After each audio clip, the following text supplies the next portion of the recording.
Hey guys, so today I'm going to show you guys how to double your revenue from email marketing in 7 days, aka double your retention.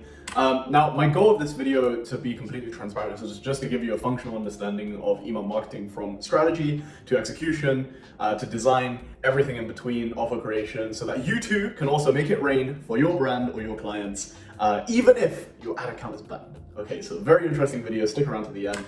Just to qualify myself a little bit more, for those of you that are new, these are some of the Klaviyo results that I've been able to generate very recently, right? So you can see these are all 90 days with the exception of one, which was the Black Friday results for one of my consulting clients. The rest are all done for you in the sense that we came in and did it for them. All of these are last 90 days just to prove that, all of the results are kind of like consistent long term. So yeah. Now, when it comes to emails, it generally falls under two branches. There's the flows, or some people call them automations, which are basically just automated email sequences that are sent based on behavioral triggers, right? And then there's the other branch, which is campaigns. So these are single emails sent out to segments of your lists or specific lists within your, macro list, right? So falls under these two branches. We're going to be talking about flows first because that's the automated side of sending. And to be honest, a lot of it is like the lowest hanging fruits, right? It's kind of like you build it once. If you know how to build it right, you generally don't have to touch it again for the kind of like next 6 months to a year, depending on the size of your brand. Of course, some brands will require kind of like quarterly refreshes. Other brands won't necessarily need to do that.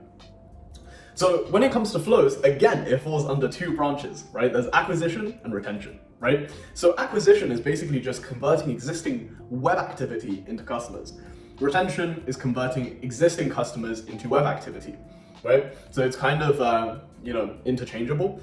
And some people call acquisition flows pre-purchase because they happen pre-purchase, and retention post-purchase because they normally happen post-purchase. So yeah, let's talk about acquisition flows first, because this is going to be like the highest revenue producing flows out of all of the ones out there possible, right? So over to the left, you're going to see that I've drawn out a pretty bad graphic. Of like a really simple funnel, right? It's just like, like Facebook ads or any type of ads where there's like middle of funnel, bottom of funnel, where you're basically targeting based on individual web activity. It is no different when it comes to emails, right? So for example, each of these events can be targeted in Klaviyo. So there's active on sites, there's viewed product, there's added to cart, there's started checkouts, right? These are essentially the same thing as web visitors in Facebook ads, view contents, which is viewed product, added to cart, which is ATC obviously, and then initiated checkout, which is started checkout, right?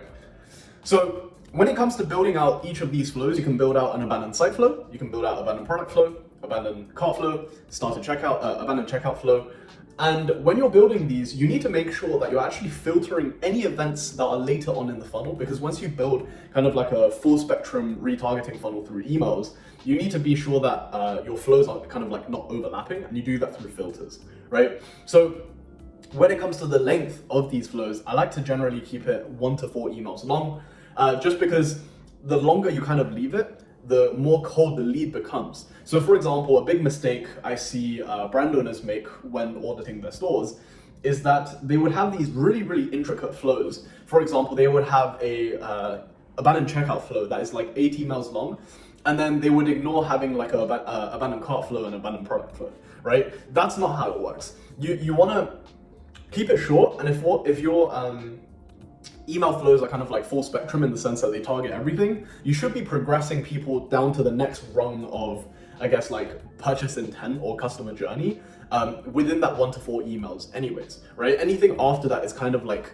your ROI becomes significantly lower and you hit a point of diminishing returns. One really, really cool way of boosting conversions is what's known as a offer laddering.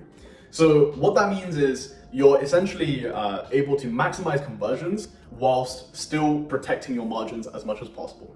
Now, what offer laddering is essentially giving like a discount, let's say, for example, 10% discount on the second email of abandoned checkout, right? And then if the customer hasn't bit that discount, you then ladder upwards and go to a higher discount, which might be 15% off, or 20% off, things along those lines, right?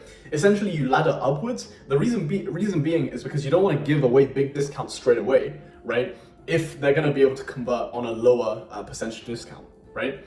So essentially, it's great for maximizing conversion. Now you might be thinking like, Boyan, wouldn't a customer get angry if they see the second email with a bigger discount if they purchase on the first one? Yes, exactly. And that's why you have flow filters, right? You filter out anyone who has placed an order since joining this flow. You want to filter these people out.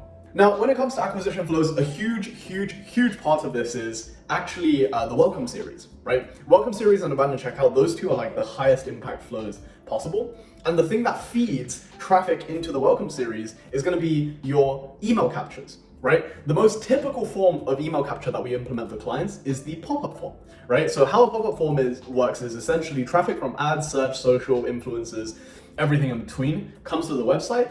This a pop-up is shown, incentivizing people to give their emails or details or whatever in exchange for some sort of offer.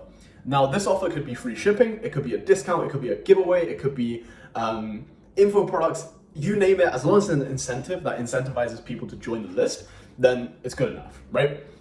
So when it comes to pop-ups, the order in which you want to optimize for, and this is something again that I see a lot of brand owners struggle with, is they don't understand the hierarchy of decision making when it comes to optimizing emails, right? For example, when it comes to pop-ups, a lot of brand owners opt to optimize the creative, the colors, before they optimize for the offer, right? So in terms of the highest impact thing you could test and split test when it comes to the pop-up is actually the offer number one. Once you find the highest converting offer, and there's only, to be honest, only a few kind of variations that you can test for. The second highest impact one is going to be the copy, like how you position the offer, right? And then lastly, that's when aesthetics comes in. Behavior is also really important as well. You want to be showing these pop-ups to people when it makes sense based on their consumer behaviors. Now, once the email is captured, that's then fed to the welcome series, which is going to be the thing that ultimately converts them through either the offer or eventually just like kind of selling them through unique selling points, you know, social proof, authority, maybe a little bit of urgency, things along those lines. Next, retention flows. So this is a second branch of flows that is really important. Now, it doesn't drive as much revenue, right, as acquisition flows. However, it's still really important because it's essentially a part of the post-purchase journey of customers. So for example, right, if you're selling something that's super premium, super high-end, and you price your products on the premium side, right? You don't want to send them like a default looking kind of Klaviyo template just because that increases the risk of buyer's remorse, right? Just imagine you just dropped, I don't know, like $500 on the e-com store or like even 200 or 100, right? And you start getting these really basic looking HTML templates. What does that actually say about the brand, right?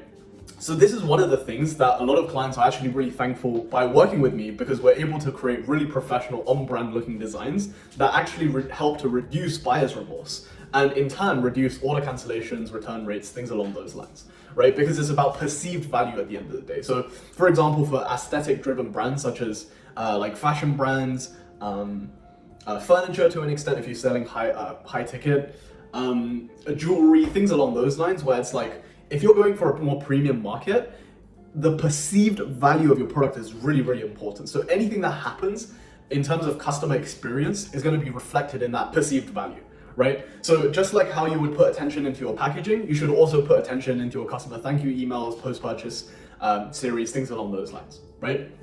So a few basic must-haves when it comes to retention flows.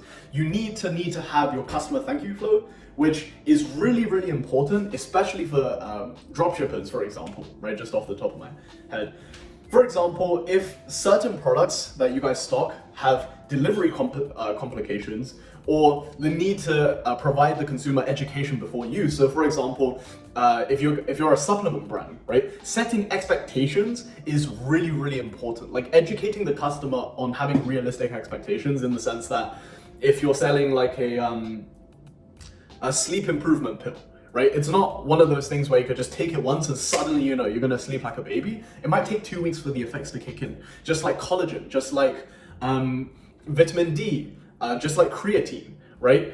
You need to educate the consumer before they actually receive the product just so they can have realistic expectations, right? So it's really, really important that you highlight anything along the lines of like delivery complications, education, things along those lines before the customer receives the product in the customer thank you series. There's also like customer upsells, right? Post-purchase upselling is really, really important, and it's a huge revenue driver for my clients. You'll be surprised the amount of people that buy immediately after they place the order. So this is something that I've seen a lot with like supplement stores or multi-product stores where they sell complementary goods. So customer upselling immediately actually works really, really well for these types of stores. Other flows in the retention side of things would include things like list cleaning flows, customer win-back flows, re-up flows, which is basically just a reminder for people to top up or restock on their consumable good, right? So these are the other flows that fall into the retention branch. Now, really exciting stuff that I want to talk about is crafting campaigns, right? Again, this is something that I see brand owners screw up all the time, and this is one of the things that like clients find really, really helpful when I kind of explain this to them. It's that when it comes to crafting campaigns, right, the order in which you should think about things is you should think about the offer first, then the copy, and then the design, right?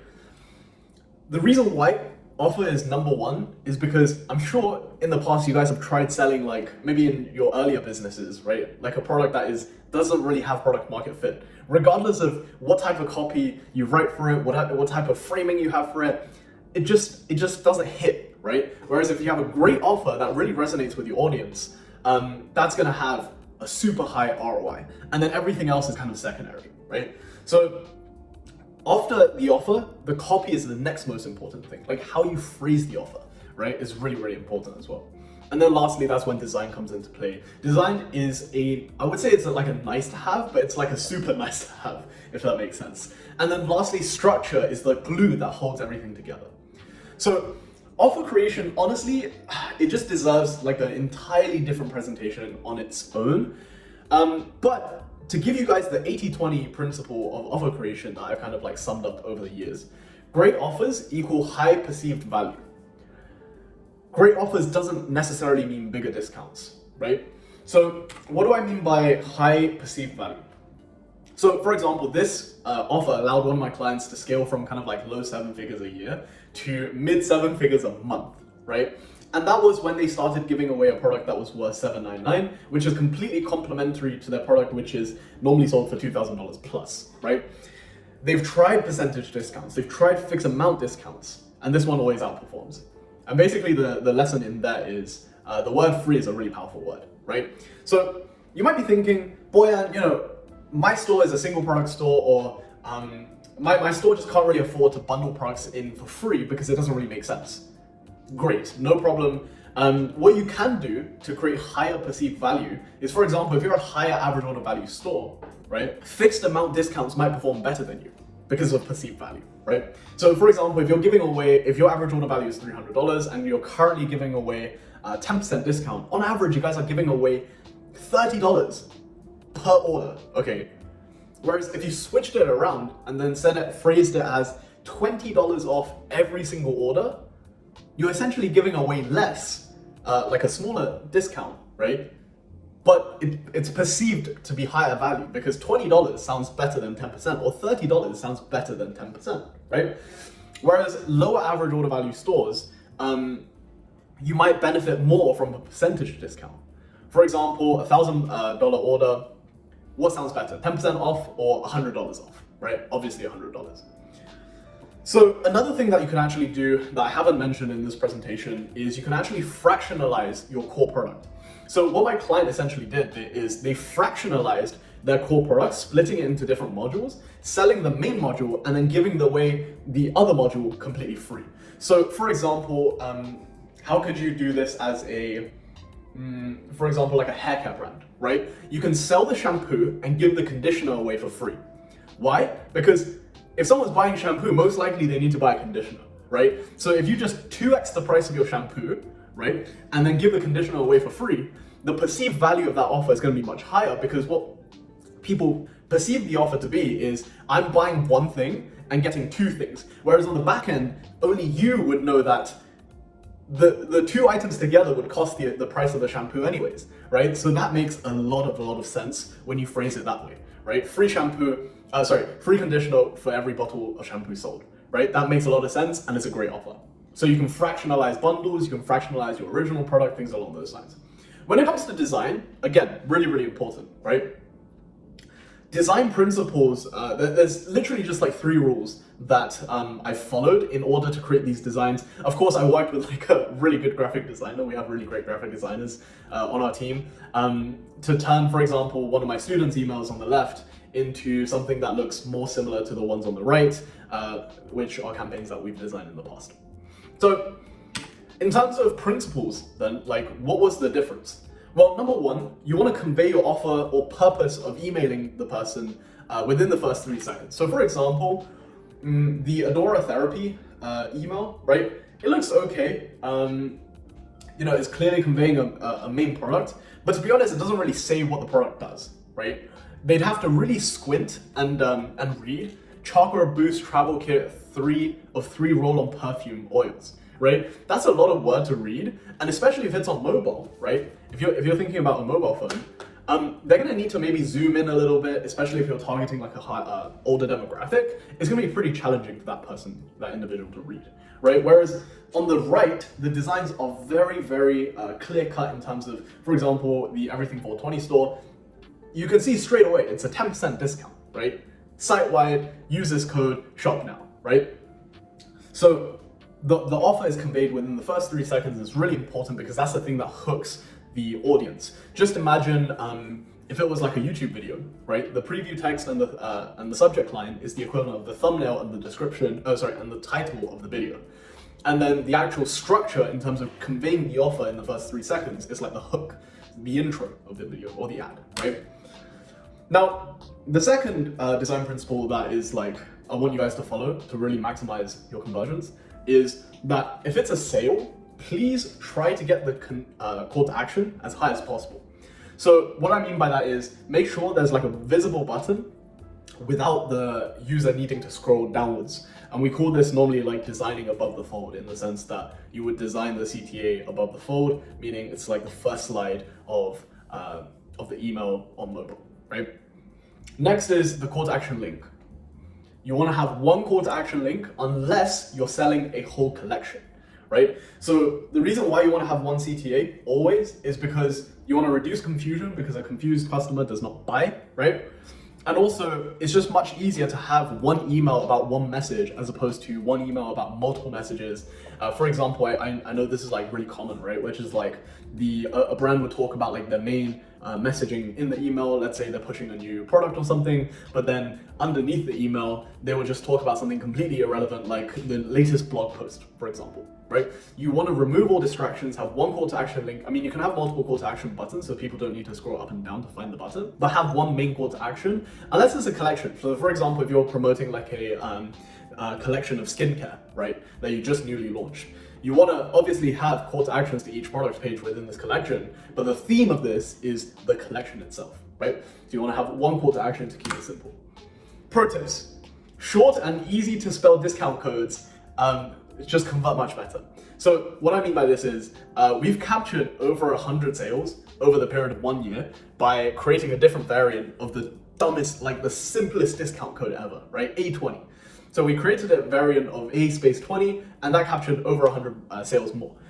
And especially if you're targeting an older demographic, they're not gonna know how to copy and paste something from their phone over to the discount code section. That's why you wanna make sure to make the spellings of the discount codes as simple as possible. So that way, there's no chance where they, just imagine, right? Like your mother holding a phone, swiping up just to go back to their Gmail to find how the code is spelled, swipe up again, just to go back to the the checkout page, enter the discount code, forget what it was halfway, scroll back up, go to the other one. Like, you see how that really complicates the process, right? So simplified discount codes work a lot better.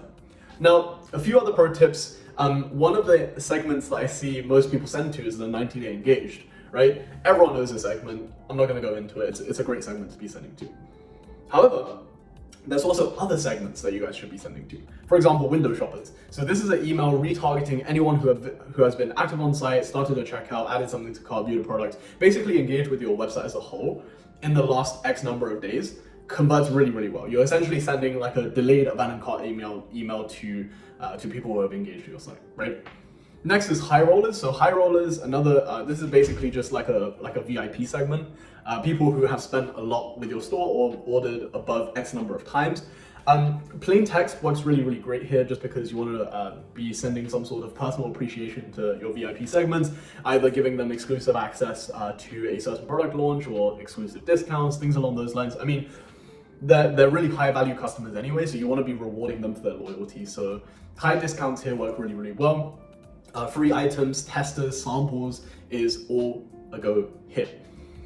The next segment that I'm surprised that not many people do is the Black Friday Cyber Monday customers, right? So people who purchase on Black Friday / Cyber Monday, they're gonna be pretty price sensitive, right? So in terms of like price elasticity, they're gonna be after the higher discounts, the offers, right? So when you guys have an offer, it just makes so much sense to be sending to this segment, and historically it's been performing really, really well for us. The last segment is brand obsessed. So for example, if someone left a 4-star or higher review, or so like 4 or 5-star review on your site, most likely they're gonna like your products, right? So this is a great segment to be sending to when you're launching a product, telling them first, getting them to drop the first few reviews on the site before you go public if you wanna do a stealth launch, right?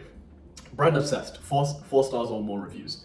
You can do this with most major review apps within Shopify, like Okendo, Luke's does this, where you can kind of like identify who has given a really positive review, who has given a negative one. Positive ones you want to be pushing out better offers to, especially like product launches too as well. Thank you guys for watching to the end of this video. I hope you found this useful. This is basically like a summation of a lot of the learnings I've had after doing emails for like 2 years now. And if you did find this useful and you are genuinely really, really curious to learn the complete skill of email marketing, this is where I'm going to sell you something, right? I have a course, and we also offer this as a done-for-you service where we handle everything from strategy, copywriting, whatever, implementation, everything in between. If you're a brand that's doing over 50,000 a month or more, book in a call with me, right? Let's have a chat. Let's see how I can help you. And yeah. If you guys are under that, or you're an agency owner, freelancer looking to offer this as a service, you definitely need to check out my course. There's no like crazy VSL, I'm not trying to capture your email, and there's a insane 180-day money back guarantee just because, I mean, we haven't had a refund yet, right? So, Lord willing. If you want to learn the complete skill, the link is going to be below the like button in the description of the video. Thank you guys for watching and have a great day.